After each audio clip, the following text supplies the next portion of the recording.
Hi everybody, Anna and Dan here with some very exciting live show news. Now, unfortunately, some of us are too lazy to commit to doing a real full-on tour of the UK before Christmas. Speaking about yours truly, but that doesn't mean you can't get your fish fix. Because Dan, you're not too lazy, turns out. Yeah, I'm going to be on tour, everyone, around the UK. I'm doing my first solo tour in over a decade, and it is going to be such an awesome night. It's called This Changes Everything. If you've heard my weird red string theories, my Dan Zone obsessiveness of connecting everything, this is a show that is perfect for you. It's going to be full of mind-warping facts. It's going to have jokes. It's going to have scary bits, goosebump moments. Please come along. Yes, do. Please make it worthwhile, the fact that Dan's entire house is smothered with weird sketches and strings and drawings, freaking out the rest of his family and any guests who come along. He has actually told me a couple of the extraordinary kind of plots he's weaving through this show, and I've got to say, it's jaw-dropping stuff. You've got to go. And how can people go? So, if you want to come along, I'm playing places all over the UK. I'm going to be starting October the 11th in Edinburgh, then Newcastle, Birmingham, Cardiff, and then in November, I'm going to be doing Manchester, Liverpool, Cambridge, Oxford, Norwich, York, Hastings, Brighton, Leicester, Bristol, Exeter. There's so many places. All you need to do is go to thischangeseverything.co.uk to get your tickets. These are really cozy venues. It's like 20 quid a ticket. I'm going to hang around after every show. So if you want to say hi, just come along. So just one more time, tickets are at thischangeseverything.co.uk or just go to my Instagram bio. You'll find a link there. 18 dates. Hopefully I can see you at one of them. Do it. It's a once-a-decade experience, the Dan Schreiber live experience. See if he even remembers which way to face when he's on stage. Go now. Check this guy out. And for now, on with this show. On with the podcast.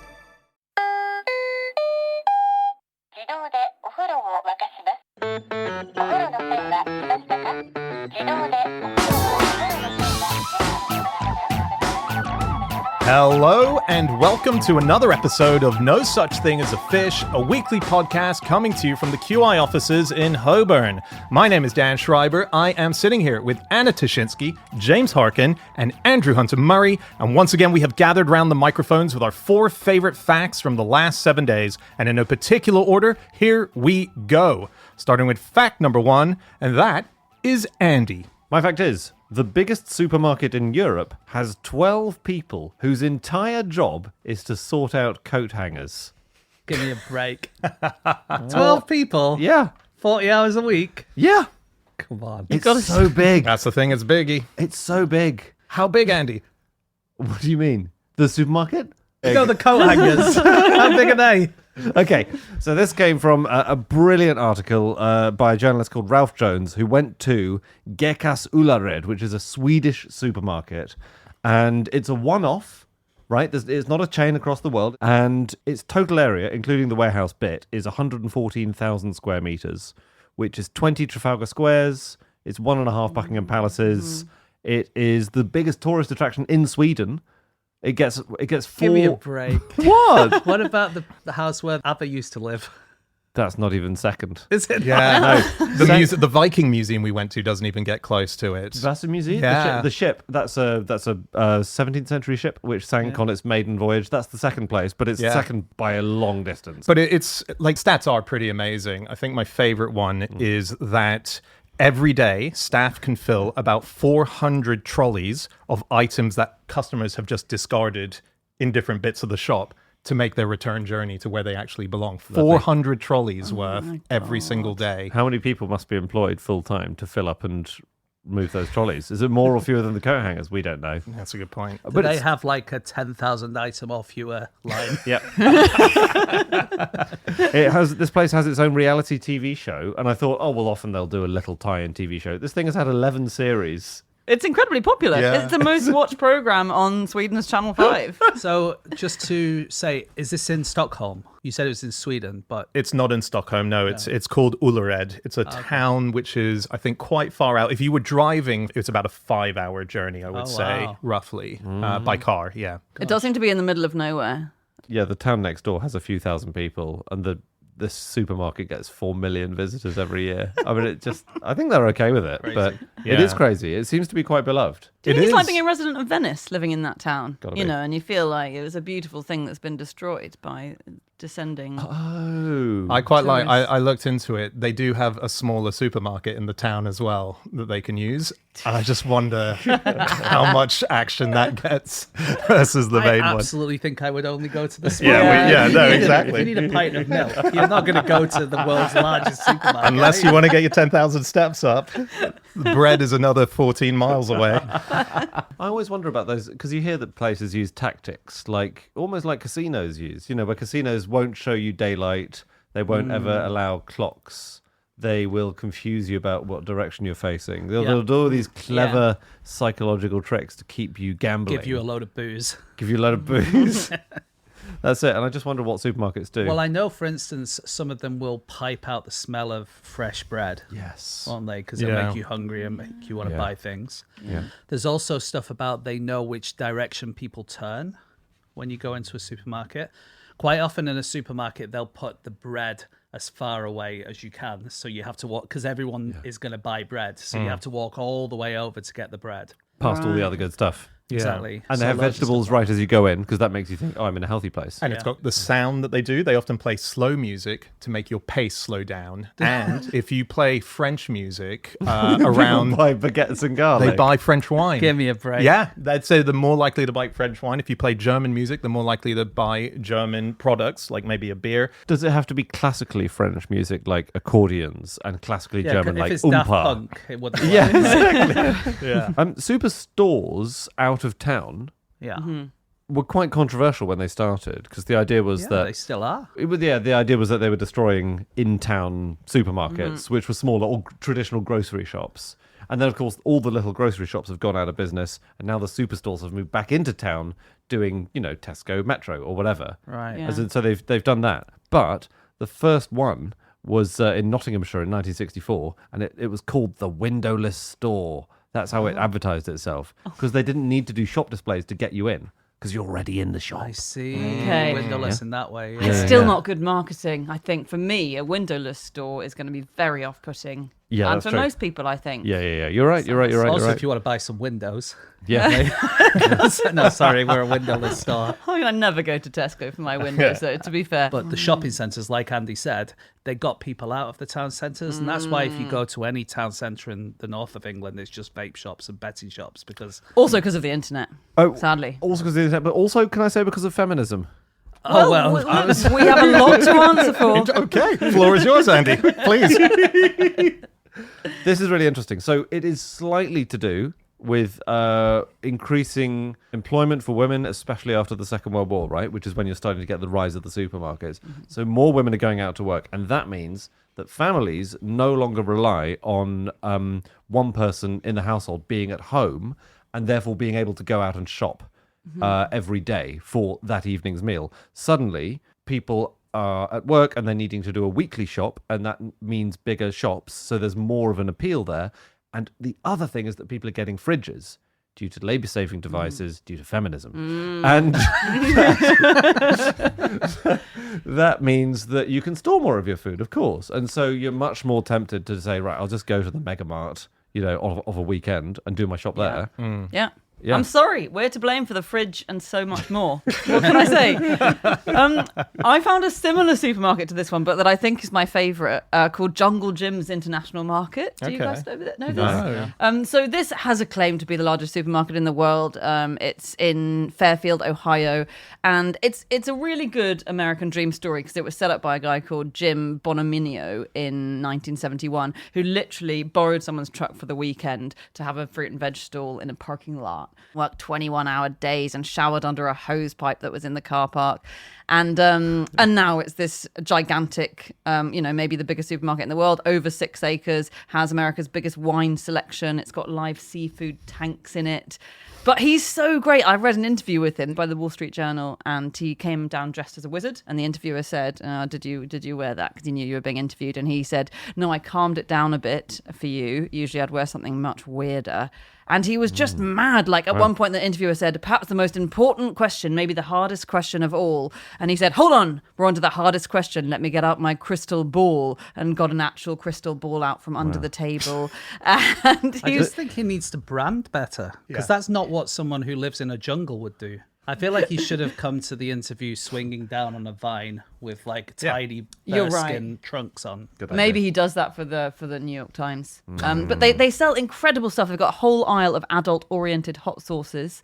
Goats' heads and pigs' heads they sell just in full packaging, full pig's head, just staring up at you. Yeah. An 8-foot-long gummy snake in the sweets good. section. Could you eat that? For sure, I love gummies. 8 foot long you could eat.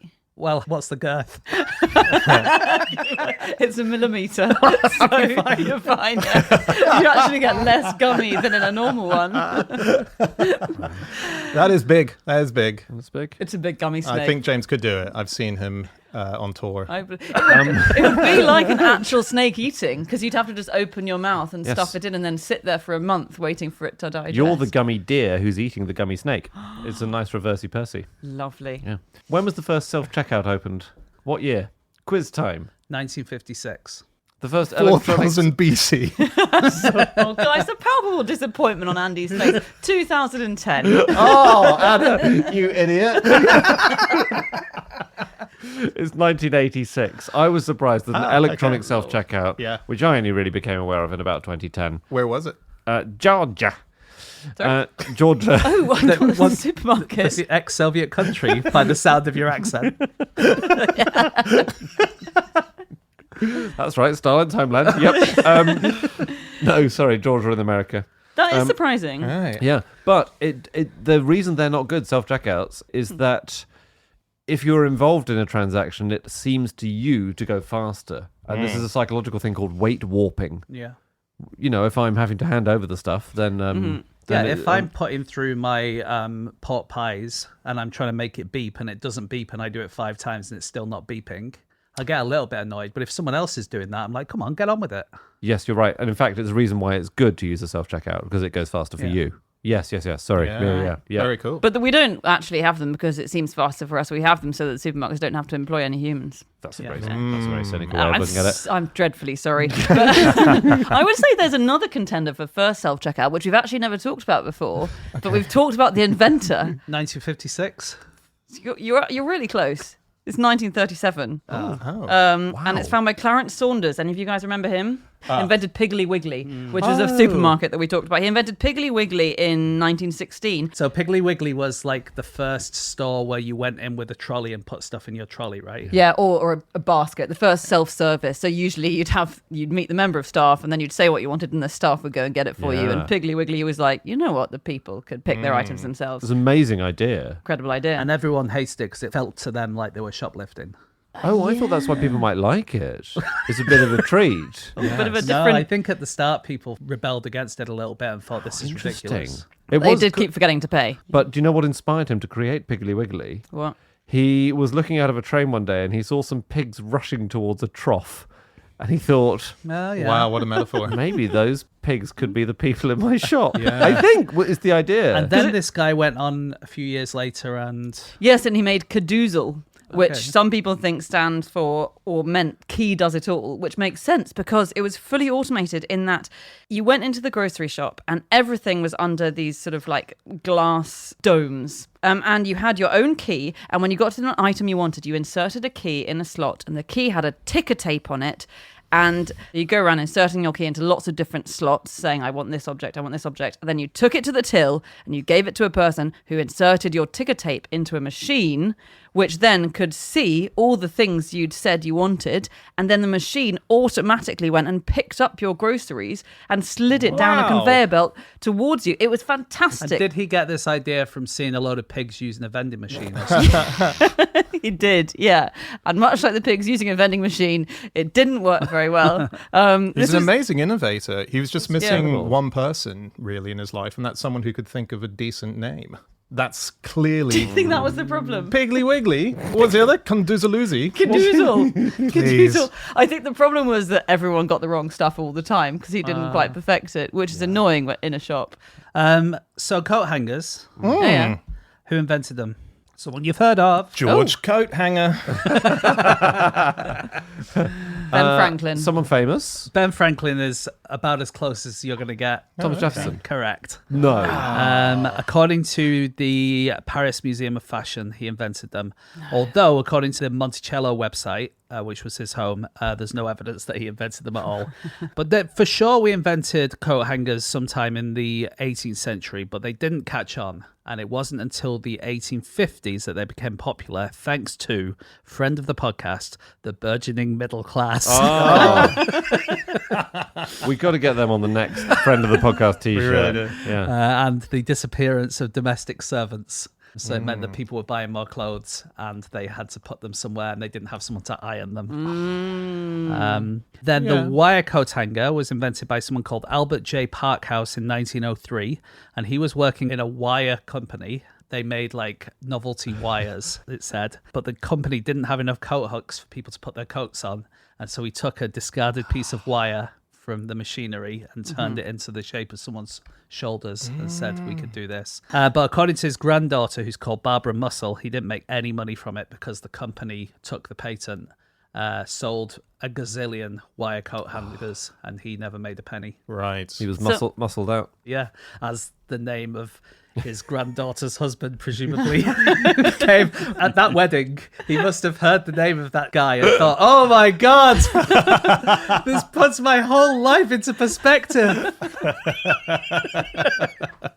Do you, Mr. Muscle? He's busy polishing the altar. I think, though, some inventions are so good that you shouldn't be able to patent them. Yeah. As in, if we had to pay a quarter of a penny to the guy who invented the coat hanger every time we bought one. I mean, technically you do. Yeah, you do. That's how capitalism works. Well, I don't pay anything for my coat hangers. I get them free from the dry cleaner. Stop stealing them. I'm not stealing them. I get mine free from hotels, but it's really annoying because they don't have the hook bit on the top. You've got to take the whole wardrobe with you. It's a complete pain in the ass.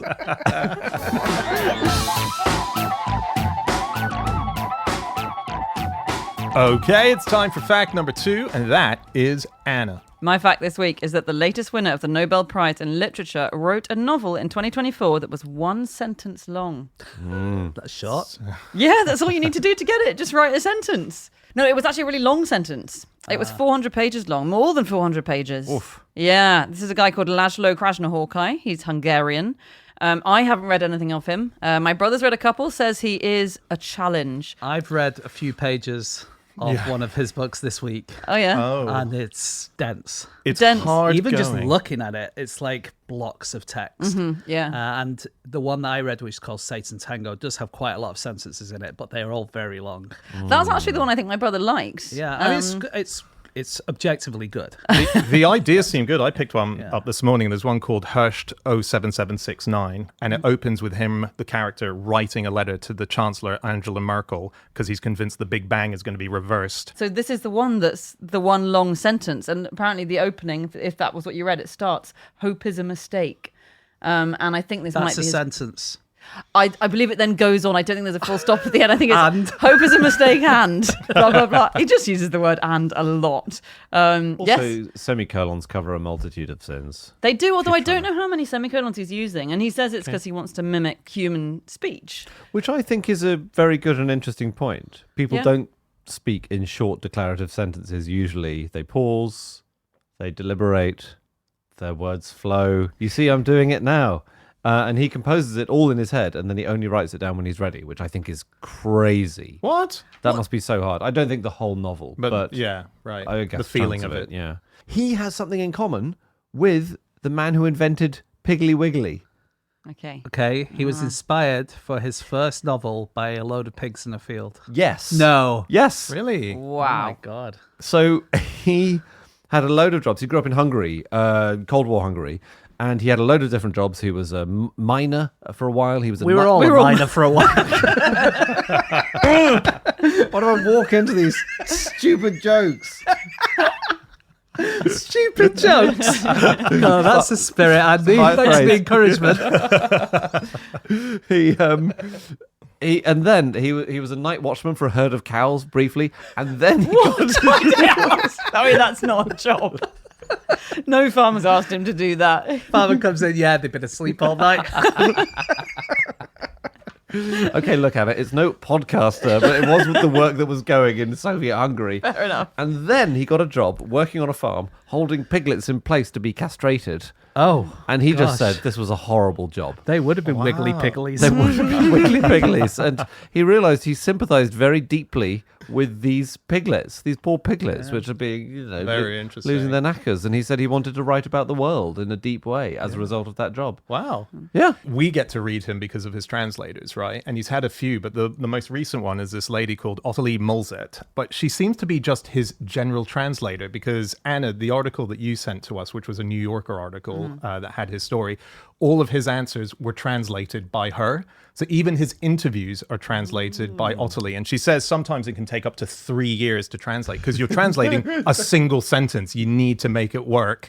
And it's really dense and it's really hard. But surely not an interview for the New Yorker where they've got to go to press at the end of the week, actually. Honestly- honestly, give me 3 years. Honestly, the interview's like as long as one of his books and as intense. One of the opening questions, the interviewer talks about his Nobel Prize speech. And he says, you thanked your brother, your older brother, for lifting you on his shoulders when you were children because he taught you that there could be another way of looking at the world. What did you see up there? And he said, at first, nothing. My older brother got angry at me because up there, on his shoulders, something frequently happened in my little trousers. It was not so pleasant for my brother. He would shake me in his anger, and then I couldn't see too much of the world. Now that we're both very old, I asked how awful it was for him. He says, I still feel it. The urine This is the... trickling down his neck. I think we're talking about a hardened state. Oh, are we? Because I thought urine at first. I thought urine. Are you sure it's not urine? Wow, I've got to see my shrink. If that's That is your problem. I'll just book that. You guys keep talking. I'll just sort that out. When you Dog, hey, It's happened again. it's happened again. Don't worry, we edit the show. It's fine. I'm sure James will help me out. Tomorrow's good. No, my mum's fine, yeah. No, she's great. Looking hot as ever. Okay, speak soon. Bye, yeah. Sorry, guys. When you said he thanked his brother for lifting him up on his shoulders so he could see the world, I assumed, of course, that was a metaphor. But then if you say, and I pissed on his shoulders, or worse, while I was up there, no, say it pissed. actually is lifting me up on his shoulders so I could...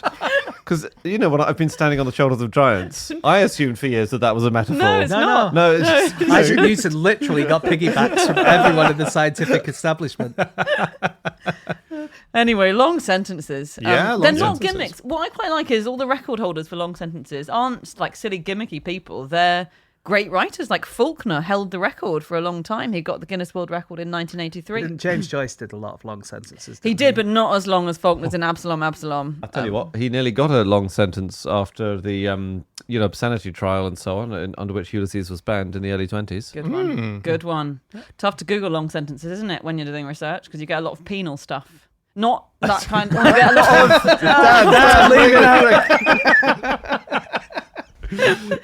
of. Anyway, and Yes. Faulkner, 1,288 words. That was the longest sentence in literature in Absalom, which I haven't actually read. But just thinking of postmodern literary techniques, one of my favourite books is his Sound and the Fury, where he wanted it to be printed in lots of different colours. Have you guys ever read it? No. It's incredible, but it's quite unclear who's narrating it sometimes. There's like a tangle of narrations, and he wanted... should write, said George. If only he'd thought of that.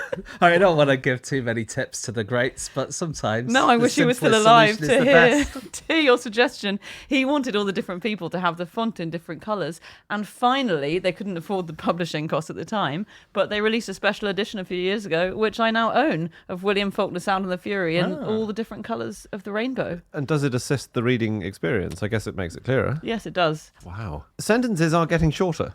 Are they? Yeah. Just in that little conversation, or more generally?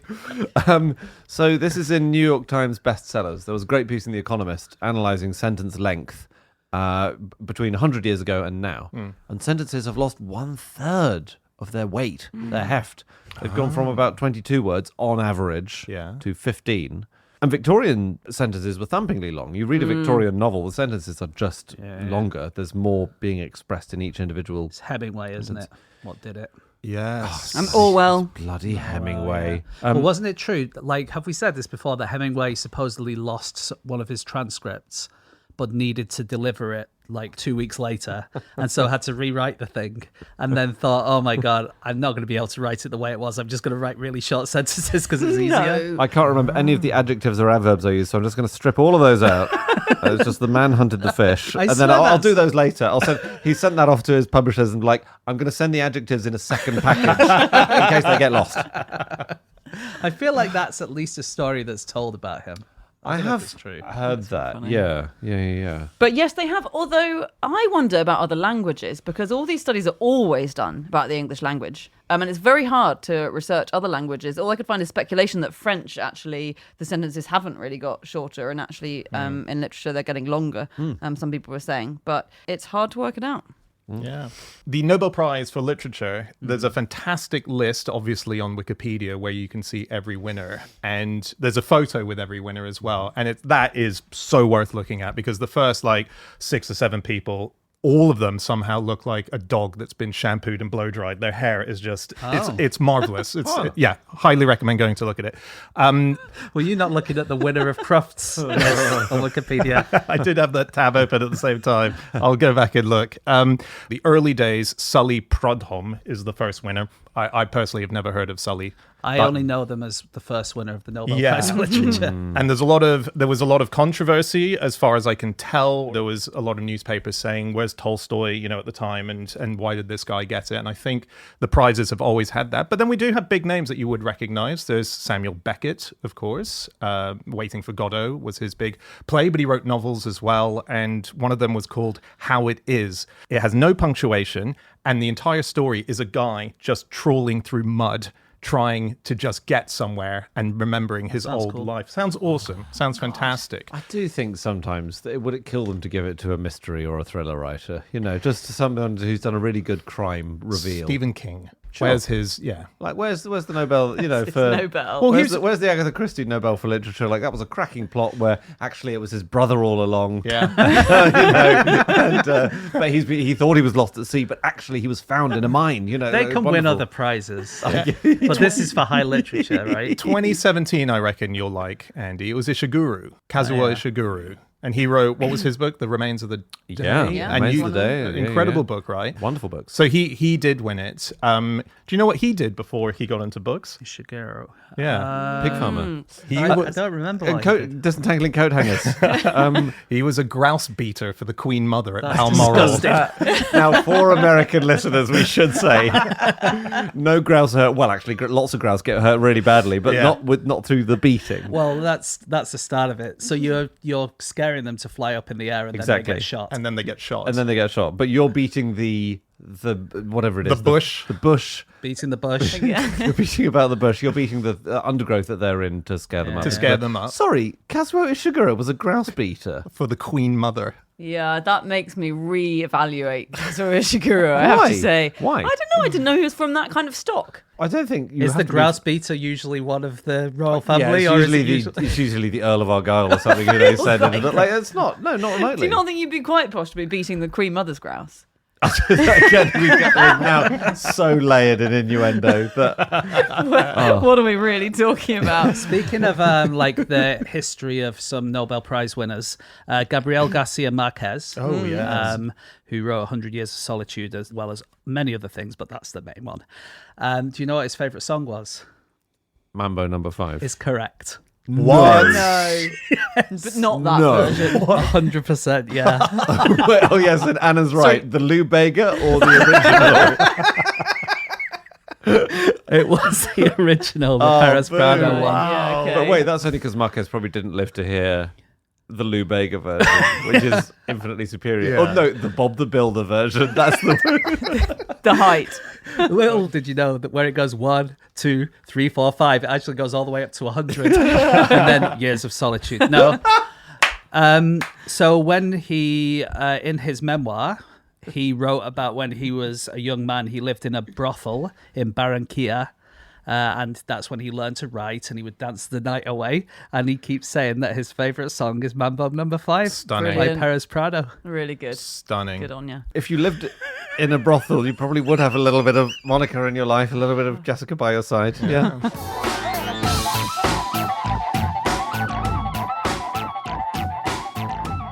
Okay, it is time for fact number 3, and that is James. Okay, my fact this week is that zebras don't get ulcers, but zebrafish might. Okay. Mouth ulcers or stomach? We're talking stomach ulcers, Ooh. Okay. but I'm going to roll back on this all quite quickly. Okay. Okay, so this is about a paper that I read from the journal Brain Behavior Evolution by Bianca Fusani and Rui F. Oliveira. And their title refers to a book called Why Zebras Don't Get Ulcers by Robert Sapolsky. And he says that animals don't get chronic stress because if you're a deer being attacked by a cheetah, you get really, really stressed for a few seconds, but then afterwards you kind of forget about it. Right. And then you might get stressed again, and then you forget about it. But you don't worry. You don't. The zebras lying awake at night thinking, "I really hope I don't Exactly. get eaten by a Whereas cheetah tomorrow." humans, when we make a very, very minor faux pas, we lie in bed at night thinking, oh my God, what did I do? Yeah. Or when we know we've got something coming up, we worry about it. And that's a chronic stress, which people used to think caused ulcers. And now we know it doesn't cause ulcers, but does exacerbate them. And so the paper was actually about zebrafish and whether zebrafish do get chronic stress, and they are arguing that they do, and they use this whole zebras don't get ulcers because it's a famous book. They use that as the title of their And is it Right. is it like a self-help book? Is it saying, look, zebras don't get stressed? Exactly. So there's no reason for you to. Be more zebra. Zebrafish are amazing, by the way. Sure are. They are known as the mice of water because basically scientists are able to do so much testing on them because they've got 70% genetic similarity to humans. So we have used them in so many different ways in order to learn about ourselves in the way that we use mice. That's But pretty amazing. You know, when people say that, we know that we've got 60% genetic similarity to bananas, right? Yeah. So when people are like, oh, there's 70%. But they're known it's as like, the mice of the fruit bowl. That's true. That's true. But no, they're kind of not just genetically, their kind of body is built quite similar to ours. So their Yeah. heart is quite similar, their brains are quite similar. Yeah. Inside, from the outside, they don't look that similar, No. but on the inside. Much smaller. Yeah. And also, they're really useful because they lay transparent eggs and they have transparent larvae, right? Which seems to be quite a key thing. So it means that researchers don't need to get X-ray vision Yeah. to watch what's happening inside them when they test them. So they'll give them an infection, and you can just use a telescope or a microscope. That's where the eggs are. If they're on the moon. They always send them to the moon actually to do the studies. Well, you say it's just in the larvae, but this is one of the extraordinary things about the zebrafish. We have genetically modified the fish to create a new fish, which is called the Casper fish. The Casper fish, I guess, like the friendly ghost, it's see-through. So they've basically mutated 2 different genes so that as they get into adulthood, they stay transparent. Yeah. And so you can see their heart working, presumably. And Exactly. Is it a camouflage thing for the eggs to be transparent? I think I read that it's useful so that other fish can't see your eggs as easily and eat them. Makes sense. Yeah. You're, Makes you're perfect invisible, sense. aren't you? Yeah. Yeah. Oh, God, that makes it even worse then that we've created out of zebrafish another new type of fish, the glowfish. Have you seen the glowfish? No. Okay, so basically scientists were taking green phosphorescent protein out of things like jellyfish and they were putting it into zebrafish. And what it meant was if you turn out the lights, they glow, right?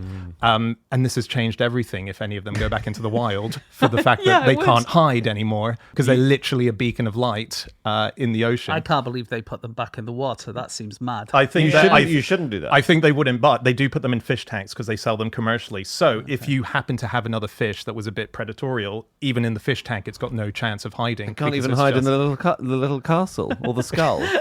I also think if you have 2 fish and one of them is a predator of the other, Yeah. probably keep them in 2 bowls. Yeah. Yeah, I you would. You would Lionfish, think. if you've got a lionfish and you've got a zebrafish, it will end very poorly. It's all You know going to be that. good. Yeah. Well, a lot of people don't do their research. It's mad that this exists, I think. I don't think it harms the fish itself, but you can get them in starfish red, moonrise pink, sunburst orange. There's a whole... Yeah, it's a Wow. bit Frankenstein, isn't it? It's very I, odd. I definitely know people who've had aquarium fish where they get a bunch of aquarium fish and one fish eats all the others. I think that might be quite a common mistake that fish buyers get. So yes, Yeah. do your research. It's a common mistake that fish sellers sound like they're making. Yes, you're They right. should- It's not a mistake for them. They get to sell 5 more fish when the other ones get eaten. It's a racket. So zebrafish, whether they get stressed or not, when they're attacked and they get stressed for that reason, they will swim into a nice warm area of water. And this is really interesting. It's basically, they call it an emotional fever. So your body can metabolize things better when you're warmer. And that's why when you are sick, you get a fever because your body heats up and a lot of the mechanisms that will help you get better work better. But what they do, because they can't increase their own temperature, they'll swim to a warmer bit of water, which heats up their entire body and then can speed up like the tissues being repaired and stuff like that. That's Wow. amazing. Isn't that cool? So That's they very make cool. their own fever when they're stressed. Wow. That's why you should wee in the bath if you're ill. You? Yes. You'll get better faster. Nice. Or if your child is feeling sick, just sit another child on top of their head and allow them to wee on them. They test antidepressants on them, so they do get depressed. Oh, yeah. And this is because zebrafish get depressed, yes. And you can tell if a fish is depressed because it swims lower down in its tank. And that's literally the way. So you can tell if an antidepressant is working that you've tried on it because it suddenly starts swimming high up in the tank. And do you know how they get them depressed in the first place? Is it reading them the works of Laszlo Krasna? Guy. It is, yeah. It's more basic than that. They get them drunk and then they let them have a hangover. Oh. They feed them alcohol for a few weeks and then they cut off their supply. Wow. And then they get really depressed. That's amazing. You know they've been flying to space since the 70s. On their own. Nope.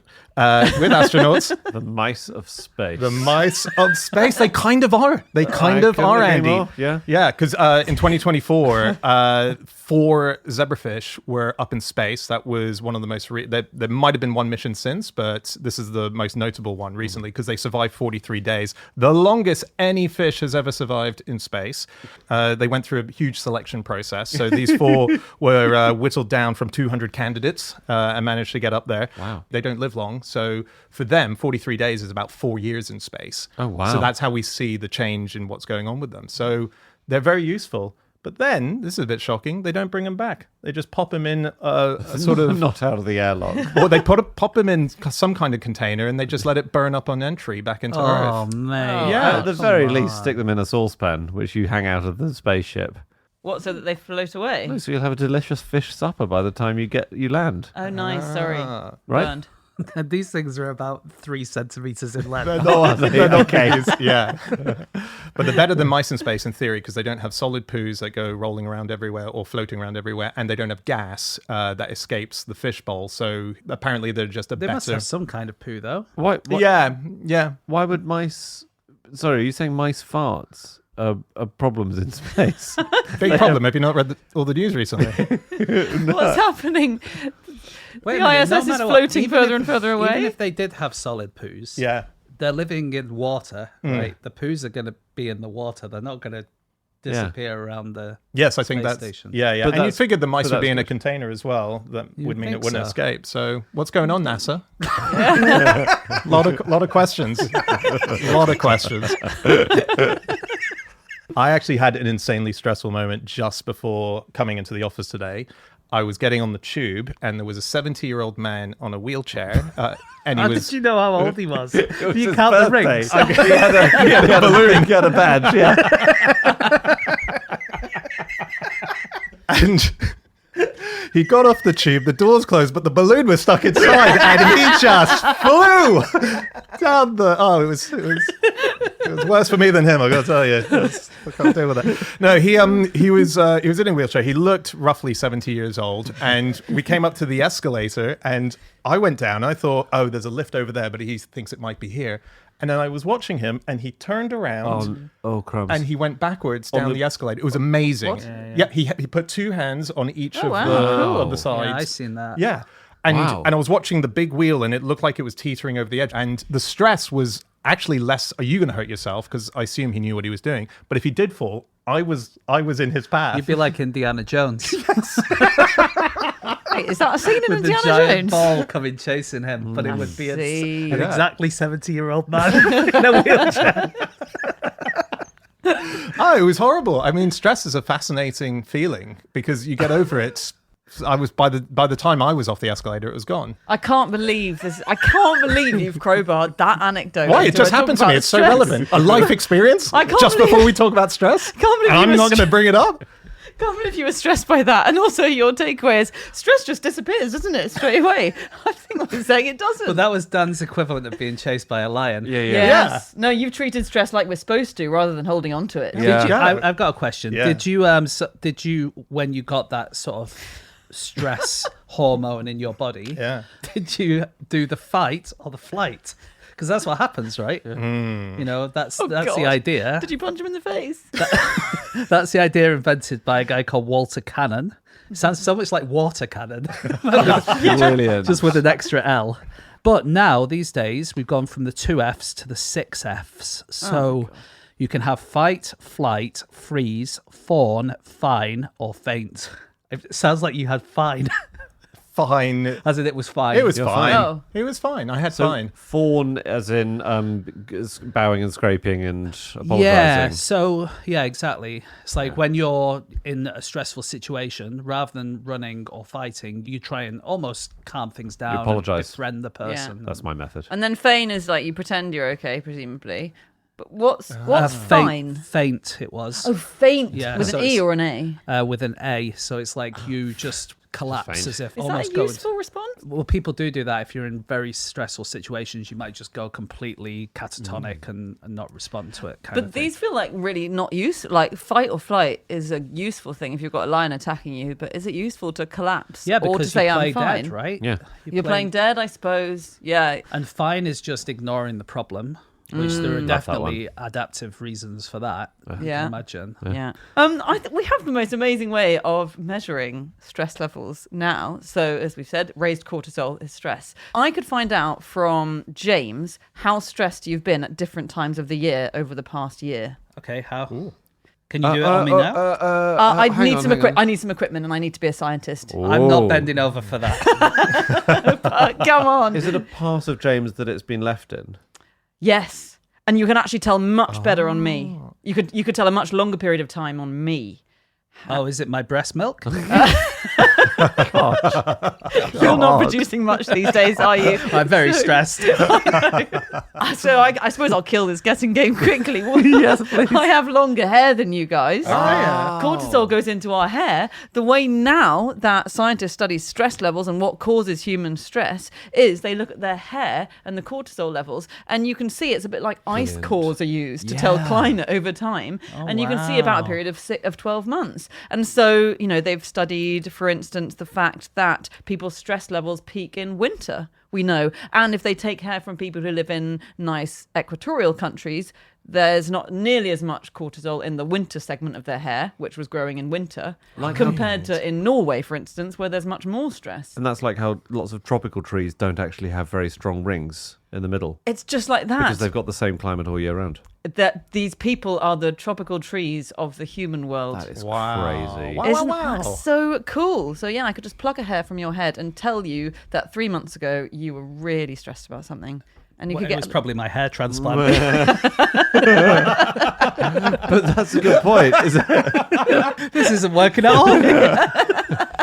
some dickhead keeps plucking my hairs out. Does it go into all your hairs? No, just one. No, but if they... Takes Sorry. ages to find I'm it. just thinking about other parts of the body. I'm thinking because I don't know. I don't know if they used your ass hair for the thing. But We'll have a look. What do you think? it's very luxurious. And now have a look at this. You did bend over.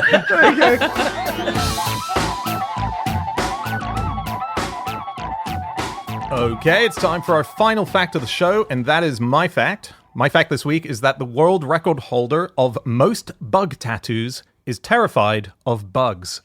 That's so silly. Yeah, well, it's Why has he done that? Just trying to increase his stress levels. Yeah. yeah, exactly. I mean, he's got 864 insects tattooed on his body. Not all bugs, by the way. No. So when they were doing the Guinness World Records count, they had to discount a bunch because they were arachnids. Yeah, there were millipedes on there. They don't count. So it's come on. That's what it is. I think a bug has to have like sucking mechanism or something. Like there's quite a lot of things that you would think are bugs are not bugs. Like if you ask Erica McAllister, for instance. Yeah, right. Right. So he could have creepy crawlies as or mini beasts. Mini beasts is a cute phrase they use. Okay, so he's got even more of those, but he's got 864. 864 insect tattoos on his body. His name's Michael Amoya, and he's quite a famous guy, actually. He appears on a lot of... he's big on YouTube and so on. It is a bit of a trend, isn't it, getting the most Tattoo X variety on you. So there's a guy who's got the most Marvel comic book hero tattoos. Oh, yeah. And it starts with one... and then it just snowballs from there. Yes. So this guy's got 63 superheroes all over him. Oh. He's called Tom Radford, lives in Hull. And he says, I've endured pain in places very few will understand, for tattoos no one will ever see, all for the sake of this record. Oh. Yeah. But his head and neck and hands are completely uncovered. Can you guess why? Yes. Head and neck and hands. Yep. Doesn't have any. He doesn't have a head or neck or hands. That's right. That was going to be my guess. He didn't have the head, and he thought, well, there's no point having a neck. Does he work in a place where he can cover up the rest of his body quite easily, but can't cover his hands and neck? What kind of place would that be? Strip club. No, strip club is the one place it wouldn't be, because strip clubs you literally are showing the rest of your body. But he's a bouncer. Does he do like like sign language for children's TV shows? That's brilliant, Gaz. And it doesn't want to be confusing. Yeah. No, it's that he's promised his mother he wouldn't. Oh. Okay, well, we were never going to guess that. Why weren't you going to guess that? 2 more guesses I would have got there, I think. Yeah. Sweet. Yeah, that's cool. The most tattooed woman in Britain, or so she certainly was a few years ago, Becky Holt. I just find it really interesting that her first tattoo was her boyfriend's name, and it was on her crotch. I just think that's such an interesting place to get your first tattoo. Usually your first tattoo would be... Arm, belly.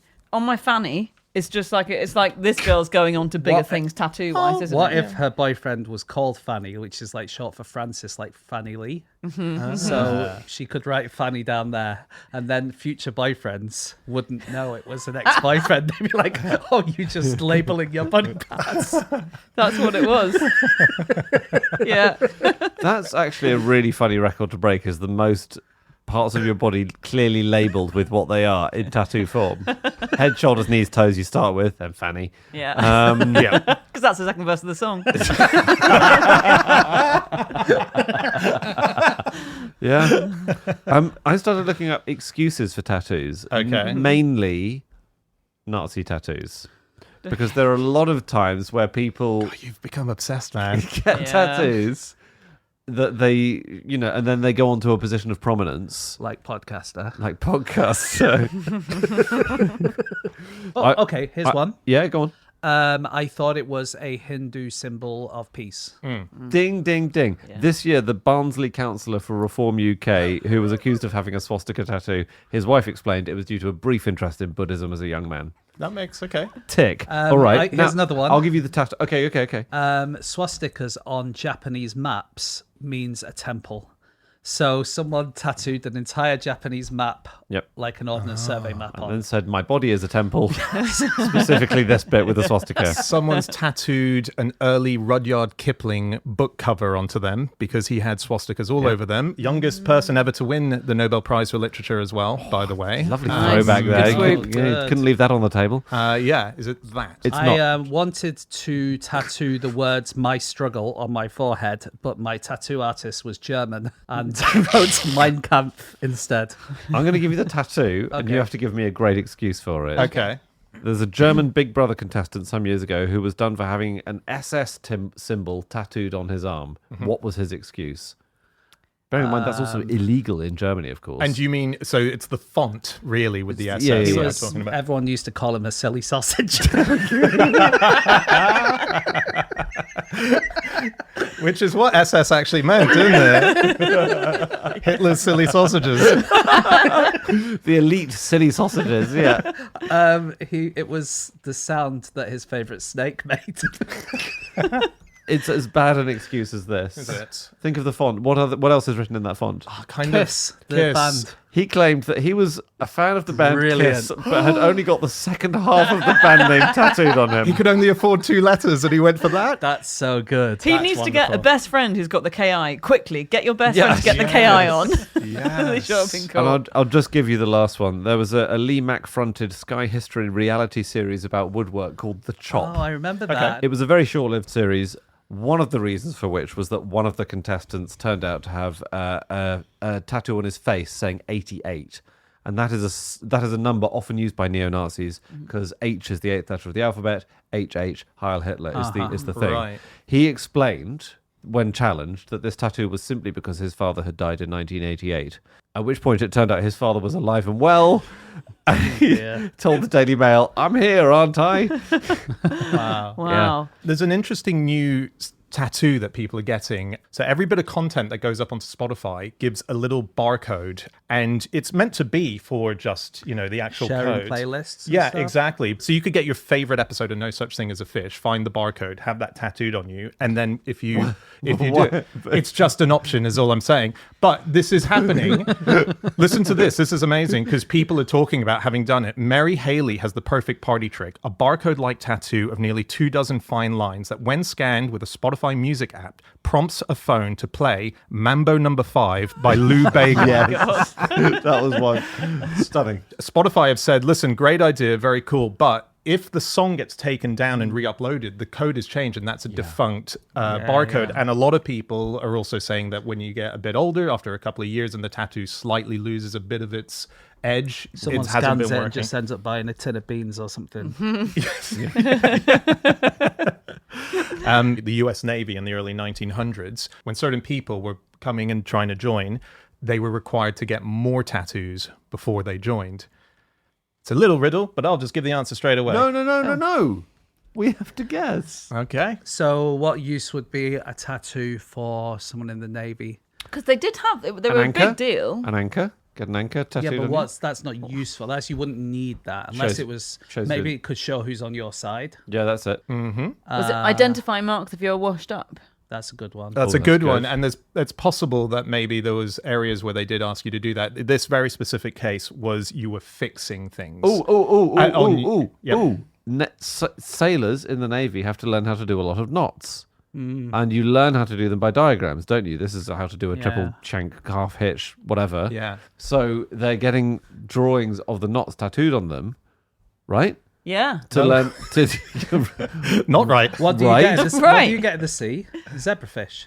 So they were tattooing zebrafish onto their arms, but if you scan them, it's a code for their favourite Spotify song. plays Mambo No. 5. And that's the international distress call. That's what you know. If you hear it, you know that someone's in serious trouble.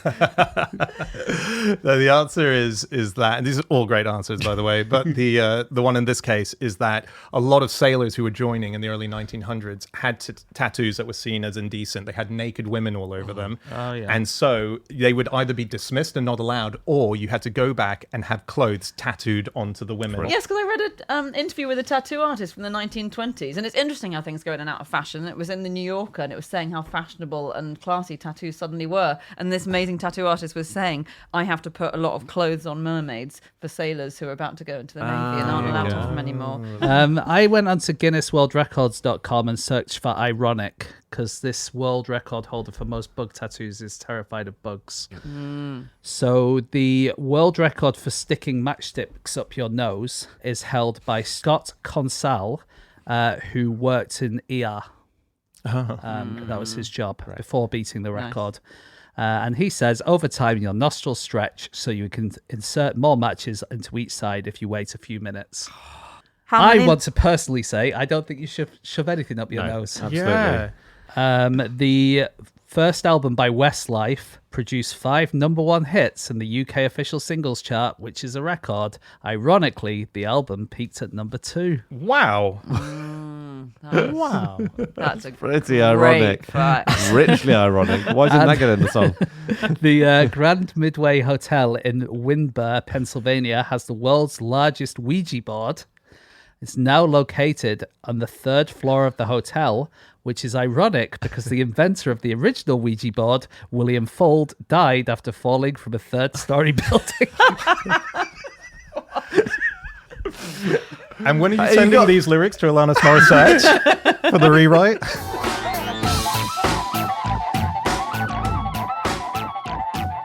Okay, that's it. That is all of our facts. Thank you so much for listening. If you'd like to get in contact with any of us about the things that we have said over the course of this podcast, we can all be found online. I'm on @Schreiberland on Instagram. James? My Instagram is no such thing as James Harkin. Andy? Mine is @AndrewHunterM. Yep. And if you want to get to us as a group, Anna? You can email podcast@qi.com or on Instagram, go to @no such thing. Yeah, that's right. Podcast@qi.com. That is the main place to go. Send us your mail, because if you send us your favorite facts every Monday, we put down our facts and we read out the best of yours. And if you also want to give us general feedback, Andy cherry picks the best and brings those emails to Drop Us a Line, the bonus behind the scenes show that we make, which is part of Club Fish, which is a really cool club that we've set up. It's on Patreon, patreon.com/clubfish if you want to check it out. There's multiple different things, multiple tiers, so give it a go, check it out. Otherwise, do come back next week. We're going to be back with another episode. Thank you as ever to Leying Lee, Ethan Ruparelia, as well as the larger Fishbuster team for all their work, and we will see you again next week. Goodbye.